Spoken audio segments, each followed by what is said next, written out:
Thank you. Delighted to be presenting the Automotive Council roadmaps to you. This will be a whistle-stop tour in the 10 minutes allocated, but I hope it gives you some flavor for what we've done at the APC over the last 8 months. So the question is, what vehicles will be delivering your goods? I think that becomes quite usefully looked at when the roadmap have different functions. One of the ways is you could interrogate it by looking at what the trajectory of vehicles are from now till 2050, which I'll share with you in a moment or so. So the project's led by APC, developing the Automotive Council roadmaps on their behalf. Dave is the head of technology trends, John, the technology strategist with us, and myself, the project manager. And we've released these at the LCV 2020 event. So I'll just move on to what we've done and give you an overall context of the roadmaps released. So there are 9 roadmaps in total, 3 product roadmaps, 6 technology roadmaps, of which we've added in on top of our 5 technologies that we normally look after, a brand new roadmap on fuel cells. And you'll know why that's very relevant for decarbonisation and the breadth of solutions we do need in automotive transport. So the product roadmaps is the one that I'll briefly talk you through, mainly the light duty one, what's happening in light duty urban centres. Today is about very much last mile ICE related discussions. We have the government announcement, so it all fits in together on where light duty is. Heavy goods is a much more complex tapestry, and the roadmaps does cover that very well. We won't go into it in detail, but you can find it on the APC website. So on the website, a link at the end of the presentation, you'll be able to grab a hold of your copy. And then the bus and coach roadmap as well, that also needs its own strategy to go with this. So these are all ready and available for you. We are now in the process of writing narrative reports that supplement the roadmap, so look out for those in January. This work's been supported a lot by BAE, so we're grateful for their support, and obviously the Automotive Council and industry in a very big way. So why do the roadmaps matter for what we're talking about today? I want to bring out these themes, and it kind of dovetails what Joe was talking about, where we're heading in terms of decarbonisation as well. Guess what? Online retailing is growing rapidly, right? Consumers want more goods. They want them faster, the convenience aspect, and they want them with ease, with least amount of fluff. So online retail, as was already said, 20% of it is happening today online. But this is expected to grow in the next decade, only 10 years, and this is why we walk to 2030, is 53%. Half of our goods are likely to come from online sales. So, effect of that, carbon footprint. Black Friday sales itself was forecast to emit 429,000 metric tons CO2 worldwide. That's 434 flights from New York to London and back.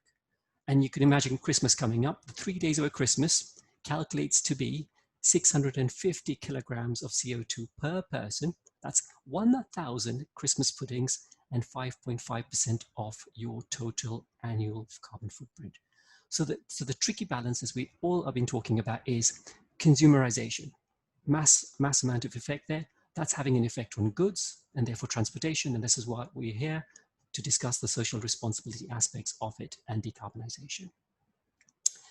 Well, decarbonisation is happening. It's happening rapidly. The change has begun is the good news I'd like to share right now.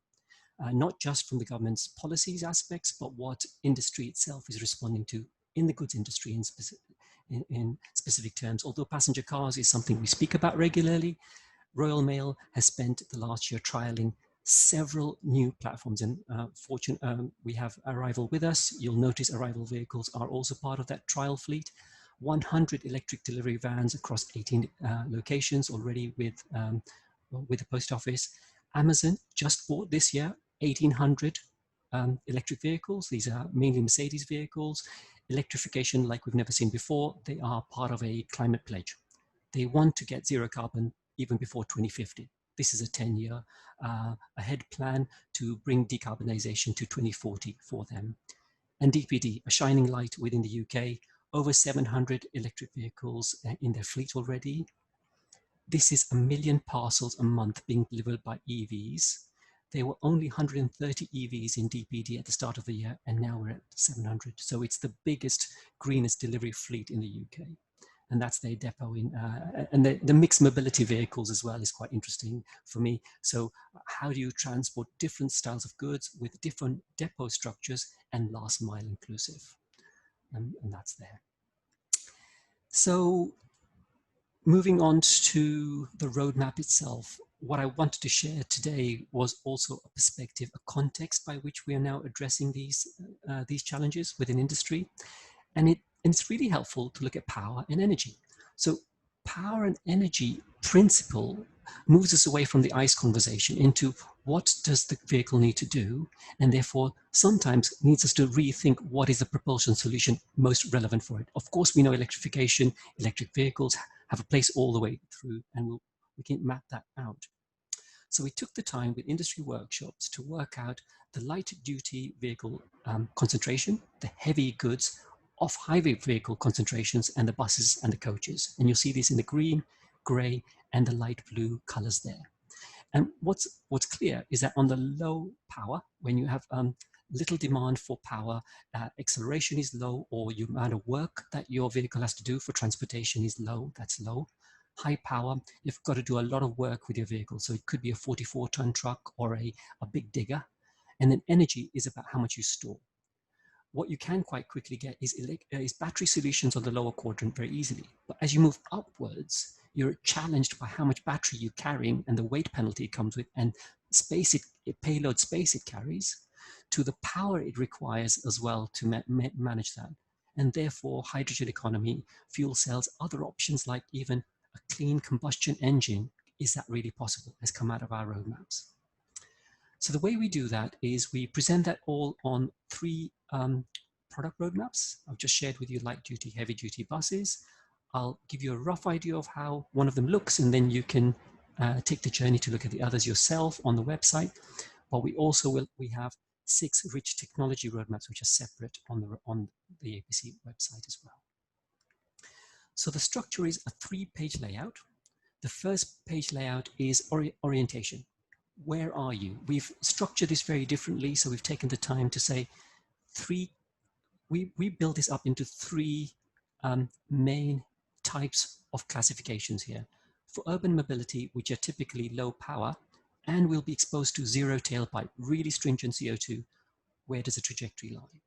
For long range, you need a lot more versatility in range. You need medium power.